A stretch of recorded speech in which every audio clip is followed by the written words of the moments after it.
దురదృష్టకరం. ఒక హిందూ వ్యతిరేకమైనటువంటి వ్యక్తి టీటీడీ చైర్మన్ కావటం మనందరి దురదృష్టం. ఎందుకంటే ఆయన వేసే అన్ని వేషాలే, ఒరిజినల్ వ్యక్తి కాదు, హిందువు కాదు. ఆయన పిల్లలు ఏ సాంప్రదాయం ప్రకారం పెళ్ళిళ్ళు చేశాడు మనం అందరూ చూసాం. ఆయన ఏదో ఈరోజు ఒంటి కాలు మీద టీటీడీని టార్గెట్ చేస్తున్నాడు. It's only target. ఏం అవసరం వచ్చింది ఆయనకి? రాజకీయంగా పోరాడాలంటే రాజకీయ నాయకులను వారి మీద పోరాడమని టీటీడీని ఎందుకు ఊరికే బ్లేమ్ చేస్తున్నారని నేను అడుగుతున్నాను స్ట్రైట్గా. అదేవిధంగా మేము వచ్చి 5 నెలల పైన అవుతుంది. ఏ ఐటెం తీసుకున్నా దాంట్లో స్కామ్. ఇది ఉంది ఇది లేదని కాదు, ప్రతిదీ ఐటెం, ప్రతిదీ కమిషన్ తీసుకున్నాడు. పోతా 1600 కోట్ల రూపాయలు ఈ ఇంజనీరింగ్ వర్క్స్కి ఇచ్చేళ్ళాడు. దాంట్లో 8%, 10%, 15% పే చేసిన వాళ్ళు వచ్చారు నా దగ్గరికి. సార్ మేము ఇంత ఇచ్చాము, ఇప్పుడు మా సంగతి ఏంది? కమిషన్లు ఇచ్చి తీసుకున్నాడు. ఆయన టీటీడీ చైర్మన్ కాదు, కమిషన్ల చైర్మన్. ఆయన ఈరోజు మా మీద బురదగలేదు. ఆయన ఎక్స్పైర్ అయిపోయిన మెడిసిన్ ఆవులకి ఇచ్చాడు, దానా పురుగులు పట్టింది ఇచ్చాడు. ఎప్పుడు వచ్చింది పాపాను పోలేదు ఆయన. ఈరోజు ఏదో 100 ఆవులు పోయినాయి, చైర్మన్ ఒప్పుకున్నాడు. కొన్ని సహజంగా మరణించే ఆవులు ఉంటాయి, ఆరోగ్యం బాగాలేకుండా కొన్ని ఉంటాయి, వృద్ధాప్యం వచ్చిన ఆవులు చనిపోతూ ఉంటాయి. ఏ ఇండ్లలో మనుషులు చనిపోవట్లేదా? ఆవులు చనిపోవా? టీటీడీ నిర్లక్ష్యం అయితే లేదు, 100కి 100 నేను చెప్పగలుగుతాను ధైర్యంగా. కాబట్టి ఇవన్నీ ఆయన మానుకుంటే బెటర్. ఎందుకంటే ఏమీ దొరకట్లేదు, ఏదో లాగుతాడు. లాగి దాని మీద నేషనల్ మీడియాలో ఈ మీడియాలో టీటీడీని బ్లేమ్ చేయటానికే ఉన్నాడు ఈయన ఇక్కడ. ప్రజలందరికీ తెలుసు ఆయన చరిత్ర ఏంటో, ఎక్కడి నుంచి స్టార్ట్ అయ్యాడు, ఆయన ఈరోజు ఏ స్థాయిలో ఉన్నాడు. కమిషన్ లేకుండా ఏ పని చేయలేదు నాకు తెలిసి. యాజ్ అ చైర్మన్గా 5 నెలల నుంచి చూస్తున్నాను, ఫైల్స్ చూస్తామంటే కమిషన్ లేకుండా ఏది చేయలేదు ఆయన. ప్రతి దాంట్లోనూ కమిషన్ తీసుకున్నాడు. అటువంటి వ్యక్తి ఇంకోటి ఈ భూమి మీద పుట్టకూడదని చెప్పేసి నేను వెంకటేశ్వరరావుని కోరుకుంటున్నాను. ఇటువంటి వ్యక్తి నా జీవితంలో ఎప్పుడు నేను చూడలా. దేవుడు సొమ్ము తిన్నోడు ఇంతవరకు ఎవడు బతికి పట్టగలరు. కాకపోతే టైం, ఈరోజు రేపా ఎల్లుండా అని. తప్పకుండా ఆ వ్యక్తిని భగవంతుడు శిక్షిస్తాడు. నేను చెప్తున్నాను, నా మనస్సాక్షిగా చెప్తున్నాను. అటువంటి వ్యక్తిని ఈరోజు మనం ఏదో వచ్చేసి రోజు టీటీడీ మీద పడుతుంది. ఇంకా ఒకళ్ళిద్దరు కూడా ఉన్నారు, వేరే సబ్జెక్టే దొరకరు. అదే వేరే మతస్థుల మీద పడమనండి, ఏమవుతుందో వాళ్ళ సంగతి. హిందువుల మీద ఎందుకు పడుతున్నారు వీళ్ళందరూ కలిసి? నేనేం తక్కువగా కనిపిస్తున్నామా? ఇప్పటికైనా ఆయన బుద్ధి మార్చుకొని, ఆయనకి నాకు తెలిసిన వరకు భక్తి లేదు, భయం లేదు, రెండూ లేవు ఆయనకి. ఏదన్నా ఒకటన్నా ఉంటే ఈ సమాజంలో బతికేదానికి అవకాశం ఉంటుంది, అవి ఏమీ లేవు ఆయనకి. కాబట్టి ఇప్పటికైనా సరే ఆయన వాళ్ళు జాగ్రత్తగా పెట్టుకొని మసులుకుంటే, ఫ్యాక్ట్ చెప్తే బెటర్. ఏదైనా తప్పులు జరిగితే మేము సరి చేసుకుంటాం. నీలాగా కమిషన్లు కక్కుర్తిపడే వ్యక్తులం కాదు. ప్రభుత్వం చాలా స్ట్రాంగ్గా ఉంది, ముఖ్యమంత్రి గారి ఆదేశాలు చక్కగా ఉన్నాయి. దీన్ని రిఫార్మ్స్ తేవాలా, దీన్ని ఇంకా డెవలప్ చేయాలా. ఇవన్నీ వదిలేసి ఏదో గోవులు చచ్చిపోయినాయి, అది చచ్చిపోయినాయి, ఇవన్నీ ఏంటి చీప్ పాలిటిక్స్ ఆడుతున్నాడు. దయచేసి నేను చెప్తున్నాను, ఆయనకి విజ్ఞప్తి అనుకోండి, హెచ్చరికండి, ఏమన్నా అనుకోండి, కానీ ఇవన్నీ దేవుడితో పెట్టుకోవద్దు. నువ్వు ఎవరితో, నాతో పెట్టుకో పర్సనల్గా, నేను వస్తా. అంతేగాని భగవంతుడితో మాత్రం పెట్టుకోవద్దని ఆయన్ని నేను కోరుతూ. 2014 నుంచి 19లో ఏ విధంగా ఆ రోజున్న తెలుగుదేశం ప్రభుత్వం పైన ఏ విధంగా సోషల్ మీడియా ద్వారా నిందలు మోపుతూ, ఆ రోజు కాపునాడుకు సంబంధించిన ఉద్యమంలో రైలును కాల్చి ఏ విధంగా కాపు సోదరులపైన కానీ కులాలు మతాల మధ్య పైన చిచ్చు పెట్టినటువంటి వ్యక్తి కరుణాకర్ రెడ్డి ఇప్పుడు కొత్త మళ్ళా తిరుమల తిరుపతి దేవస్థానం పైన 1 నెల నుంచి స్టార్ట్ చేయడం జరిగింది. ఒకసారి ఆలోచించాలి అందరూ కూడా, మీడియా సోదరులు కానీ రాష్ట్ర ప్రజలందరూ కూడా. ఈరోజు మా ముఖ్యమంత్రి, మా పెద్ద చంద్రబాబు నాయుడు గారు, డిప్యూటీ సీఎం పవన్ కళ్యాణ్ గారు, అదేవిధంగా నారా లోకేష్ బాబు గారి టైంలో పెద్ద అయినటువంటి బిఆర్ నాయుడు గారికి టీడీ చైర్మన్ ఇచ్చినప్పటి నుంచి తిరుమల దేవస్థానంలో ఎటువంటి ప్రక్షాళన జరుగుతుందో మీరు చూసుంటారు. దీనిలో మొదటి భాగంగా కల్తీ నెయ్యి ఆ కల్తీ నెయ్యిలో ప్రతి ఒక్కరి పాత్ర ఉంది. ఆ రోజున్న ఈఓ ధర్మారెడ్డి కానీ, ఆ రోజు ఉన్నటువంటి చైర్మన్ సుబ్బారెడ్డి కానీ, ఆ రోజు ఉన్నటువంటి కరుణాకర్ రెడ్డి కానీ, ఆ రోజు ఉన్నటువంటి చంద్రగిరి మాజీ ఎమ్మెల్యే చెవిరెడ్డి భాస్కర్ రెడ్డి కానీ వీరు ట్రైంబకుతో ఈ టీడీడీని భ్రష్టు పట్టించారు. దానిని అన్నిని మొన్న సీఎం గారి దగ్గర వెళ్ళి ఏ విధంగా చేయాలి డెవలప్మెంట్ అని మన చైర్మన్ గారు మాట్లాడిన తర్వాత దీనిలో గతంలో పనిచేసినటువంటి కొందరు అధికారులు, ముఖ్యంగా ఇక్కడ ఈ గోశాలకు సంబంధించి ఆయనే స్వతంత్ర నేనే చైర్మన్ అనే వ్యక్తిగా అనేటువంటి హరినాథ్ రెడ్డి చేసిన తప్పుకి సస్పెండ్ అయిన వ్యక్తి ఈరోజు ఆ హరినాథ్ రెడ్డి ద్వారా కరుణాకర్ రెడ్డి కానీ చెవిరెడ్డి కానీ వాళ్ళ యొక్క దుష్ట సయంలో తిరిగి తిరుమల దేవస్థానాన్ని ఒక అప్రతిష్ఠిత పాలు చేసేదానికి కూడా ఈరోజు చేస్తున్నారు. మీరు చూసుంటారు గతంలో లోకల్ బాడీ ఎలక్షన్లో లడ్లను ఏ విధంగా కరుణాకర్ రెడ్డి కానీ చెవిరెడ్డి భాస్కర్ రెడ్డి కానీ ప్రతి ఇంటికి ఏ విధంగా ఇచ్చారో మీరు చూస్తుంటారు. ఈరోజు అటువంటి పరిస్థితుల ఆ రోజు దేవుడికి సంబంధించిన భక్తులు వెళ్తే లడ్డు ఏ విధంగా వస్తామనేది ఈరోజు ఏ విధంగా వస్తుందో చూస్తుంటారు. భోజనం ఉచిత భోజనం ఏ రోజు ఆ రోజు ఎట్లుంది ఈ రోజు ఎట్లుందో చూస్తుంటారు. ప్రతి ఒక్కరు దాన్ని మా పెద్ద ఆయన సీఎం గారు కానీ చైర్మన్ గారు కానీ బోర్డు మెంబర్లు అందరూ కూడా పరిశీలించి దీని ద్వారా చేస్తూ ఉంటే తట్టుకోలేకుండా రాష్ట్ర ప్రభుత్వం పైన నిందలేస్తూ ఈ ఒక టీం సోషల్ మీడియా టీంని ఒక దాన్ని అడ్డం పెట్టుకొని ఇక్కడ ఉన్నటువంటి దేవుడే లేదు, వెంకటేశ్వర స్వామి ఒక నల్ల రాయి పైన చెప్పుతో వేస్తే ఏమవుతుందన్న మాట్లాడిన వ్యక్తి కరుణాకర్ రెడ్డి.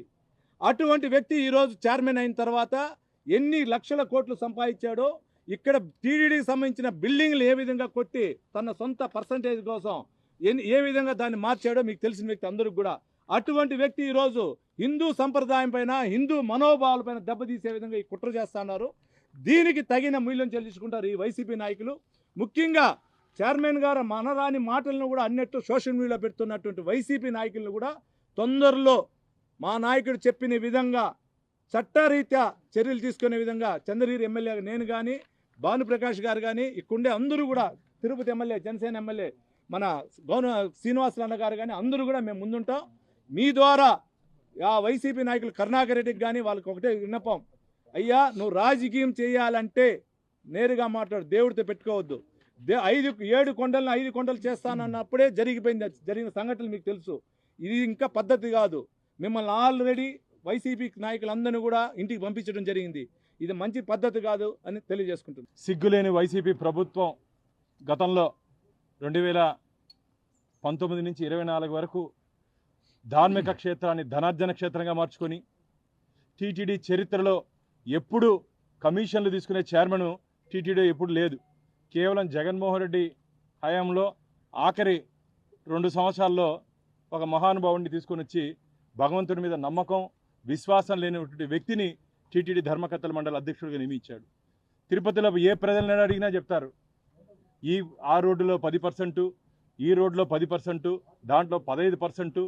ఆ గోవిందరాజు సత్రాలు దాదాపు ఇంకా 45 సంవత్సరాలు 40-50 సంవత్సరాలు భక్తులకు సేవ అందించే సత్రాల్ని కమిషన్ల కోసం ఎన్నికల సమయంలో టీటీడీ నిధుల్ని ఇంజనీరింగ్ శాఖకు బదిలీ చేయించి తద్వారా కమిషన్లు తీసుకొని తన కొడుకుకి ఎన్నికల్లో ఖర్చుల కోసం కావాలని చెప్పి కాంట్రాక్టర్ దగ్గర నుంచి తీసుకున్నారని చెప్పి తిరుపతిలో ఉండే ప్రతి ఒక్క ప్రజలు దాన్ని ఆరోపిస్తున్నారు. వారా ఈరోజు ధర్మం గురించి దైవం గురించి మాట్లాడేది. అసలు ఆ పాత చొప్పియండి నల్లరాయిని కొడతానని చెప్పినట్టు వ్యక్తికి టీటీడీ ధర్మకర్తల మండలి అధ్యక్షుడిగా సభ్యుడిగా నియమించడమే జగన్మోహన్ రెడ్డి ఒక నాస్తికుడు. హిందూ దేవాలయాలైనా సరే హిందూ పూజా విధానాలైనా సరే తెలియని వ్యక్తి ఏ రోజు మన టీటీడీ సాంప్రదాయాలు పాటించిన వ్యక్తి కాదు. అంటే పర్సనల్ విషయాలు మాట్లాడకూడదు, కానీ ఖచ్చితంగా హిందూ మత విశ్వాసాలు దెబ్బతీసే విధంగా జగన్మోహన్ రెడ్డి గారు వివరించారు. దాదాపు ఒక వారం ముందు కరుణాకర్ రెడ్డి గారు మాట్లాడుతూ గోశాల్లో ఆవులన్నీ బక్క చిక్కిపోయాయి, అన్నీ దాదాపు 100 పై చిలుకు ఆవులు 3 నెలల్లో చనిపోయినాయి. 100 పై చిలుకు ఆవులు అన్నారు. నేను ఆ రోజే ఛాలెంజ్ చేయడం జరిగింది, కరుణాకర్ రెడ్డి గారు మీరు రండి, ఆధారాలతో రండి, మా దగ్గర ఉంటే ఆధారాలు మేము చూపిస్తాం. ఆన్ రికార్డ్ మీరైనా ట్యాంపర్ చేసి దానికి మీకు కావాల్సినట్టు రాసుకుంటారేమో, మేము ఎవరిని మోసం చేయాల్సిన అవసరం లేదు. మేము సమాధానం చెప్పాల్సింది గోవుకి గోవిందుడికి. నువ్వు రాజకీయం ఈరోజు గోవుతో గోవిందుడితో ఆడుతున్నావు, గోవుతో గోవిందుడితో నువ్వు రాజకీయం ఆడుతున్నావు. ఇది మంచిది కాదు. దాదాపు ఈ 3 నెలల కాలంలో ఏ గోశాలలో అయినా సరే మీ హయాంలో కానీ ఇప్పుడు కానీ అనారోగ్య కారణాలతో గోవులు మరణించడం సర్వసాధారణం. కానీ నువ్వు రాజకీయ కోణంలో ఆ రోజు శ్రీరామచంద్రమూర్తికి అత్యంత వైభవంగా ముఖ్యమంత్రి గారు పట్టు వస్త్రాలు సమర్పించి ముత్యాల తలంబరాలతో దేదీప్తిమానంగా నీ ముఖ్యమంత్రి నువ్వు తీసుకొని వచ్చే సత్తా నీకు లేదు. ఒంటిమిట్టలో రాముల వారి కళ్యాణం జరుగుతా అంటే ఎన్నిసార్లు తీసుకొని వచ్చావయ్యా నువ్వు? ఈరోజు మా ఎన్డీఏ ముఖ్యమంత్రి చంద్రబాబు నాయుడు గారు సతీ సమేతంగా మళ్ళీ చెప్తున్నా దంపతులతో స్వామివారికి పట్టు వస్త్రాలు మొన్న జరిగినట్టు బ్రహ్మోత్సవాలు సమర్పించారు. నిన్న రాముల వారికి వచ్చారు. మీ నాయకుడిని ఎప్పుడన్నా నువ్వు చైర్మన్ ఉన్నప్పుడు అయ్యా అన్న రావాలన్నా మన సాంప్రదాయాలు కాపాడాలని చెప్పి ఏ రోజైనా చెప్పావా? ఈరోజు మాత్రం ఎన్డీఏ కూటమి హిందూ ధర్మానికి వ్యతిరేకం, పవన స్వామి అని చెప్పి జనసేన అధ్యక్షుని అంటే వస్త్రాలు వేసుకున్నంత మాత్రాన నువ్వు విమర్శించేస్తావా కరుణాకర్ రెడ్డి గారు? మీరు అసలు నేను మీకు ఒక వీడియో చూపిస్తా. ఇది టీటీడీ విజిలెన్స్ రిపోర్ట్ మిత్రులారా. ఇదేదో బిఆర్ నాయుడు గారు లేకపోతే నానన్నో మన నరసింహ యాదవ్ గారు ఇచ్చిన రిపోర్ట్ కాదు. ఇది టీటీడీ విజిలెన్స్ రిపోర్టు డేటెడ్ 1/4/2024. ఎవరున్నారయ్యా ఆ రోజు? ఎవరున్నారు ఆ రోజు? నువ్వే కదా చైర్మన్గా ఉన్నావు, నీ మనుషులే కదా ఈఓగా ఉన్నారు, నీకు కావాల్సిన మంది మార్బలే కదా ఉన్నారు. ఈ రిపోర్ట్లో ఏం రాస్తున్నట్టు విజిలెన్స్ నువ్వు హయాంలో ఉన్న రిపోర్ట్లో జస్ట్ ఒక 2 లైన్లు చదువుతాను. It shows that all the maze has been accepted whereas during the observation on ground some bales are not fit for feeding of cows. దానాలో ఆవులకు పెట్టకూడదని విజిలెన్స్ రిపోర్ట్లో ఉంది. నువ్వు దాన్ని పెట్టించావు. నువ్వు పెట్టినావు అనే దానికి నిదర్శనం మా దగ్గర ఎవిడెన్స్. మేము ఊరికే మాడట్లేదు. నువ్వేదో మొన్న 4 ఫోటోలు మార్ఫింగ్ చేసి చూపించావు. ఇది మార్ఫింగ్ చేసిన ఫొటోస్ కాదు మిత్రులారా. దీంట్లో పురుగులు పట్టిపోయింది, దానాలో పురుగులు. దీన్ని ఆ రోజు మీరు ఇక్కడ నుండి గోమాతలకు ఇచ్చేసి ఈరోజు గోమాతల్ని బక్కచిక్కిపోయాయి. ఇప్పుడే మా చైర్మన్ గారు ఎమ్మెల్యే గారు మేము కూడా కలిసి వెళ్ళొచ్చాం. వాటికి ఫీడ్ ఇస్తుంటే 11:30కి ఇచ్చాం. కడుపు నిండా తిన్నాయి, హ్యాపీగా పడుకొని ఉన్నాయి. బెల్లం ఇస్తే కూడా తినలేదంటే అంత హాయిగా ఉన్నాయి ఇవి. నీకు మాత్రం కనపడదు, నీకు మాత్రం ఏం కనపడదు. ఇంత బాగా గోమాతలను చూసుకుంటుంటే మీ నాయకుడికి చెప్పు ఇంట్లో మాతను సరిగ్గా చూసుకోమని చెప్పి, తల్లిని చెల్లిని బాగా చూసుకోమని చెప్పు. ఇది రాష్ట్ర ప్రజలు నేను వచ్చే ముందు మెసేజ్ చేశారన్న, నువ్వు చెప్పు కరుణాకర్ రెడ్డి గారికి, ఇంట్లో ఫస్ట్ వాళ్ళ కుటుంబం తీసుకున్నాక మళ్ళీ మాతల గురించి గోమాతల గురించి మాట్లాడతారు, వాళ్ళ నాయకుడిని చూసుకోమని చెప్పని చెప్పారు. అంటే ఇది ఏదో రాజకీయ ఆరోపణ కాదు, ప్రజల్లో వచ్చినట్టు భావన. కాబట్టి అసత్య ఆరోపాలు చేయొద్దు, అబద్ధపు ఆరోపాలు చేయొద్దు. గోవుతో గోవిందుడితో దయచేసి ఆడుకోవద్దు. రోజు ఏదో ఒక రామాయణం. మేము కూడా పోరాటం చేసాం. మేము కూడా నువ్వు అధ్యక్షుడిగా ఉన్నప్పుడు, జగన్మోహన్ రెడ్డి ముఖ్యమంత్రిగా ఉన్నప్పుడు మేము కూడా పోరాటాలు చేసాం. ఆధారాలతో చేసాం. మీరు తీసుకునే నిర్ణయాల మీద కోర్టుకి వెళితే కోర్టు మాకు అనుకూలంగా, భగవంతుడికి అనుకూలంగా, ధర్మానికి అనుకూలంగా తీర్పిచ్చింది. టీటీడీ చరిత్రలో మిత్రులారా, టీటీడీ చరిత్రలో ఎప్పుడు కోర్టు టీటీడీకి వ్యతిరేకంగా స్టే కానీ తీర్పులు కానీ ఇచ్చినటువంటి సందర్భాలు లేవు. ఇచ్చిందంటే మీరు ఎంత దుర్మార్గంగా టీటీడీని ధనార్జన క్షేత్రంగా, టీటీడీని ఒక రాజకీయ పునరాస కేంద్రంగా జగన్మోహన్ రెడ్డి మార్చారు. మరిన్ని వీడియోస్ కోసం ఛానల్ ని సబ్స్క్రైబ్ చేయండి. లేటెస్ట్ అప్డేట్స్ కోసం వాట్సాప్ ఛానల్ ని ఫాలో అవ్వండి. ఆ లింక్ డిస్క్రిప్షన్ లో ఉంది.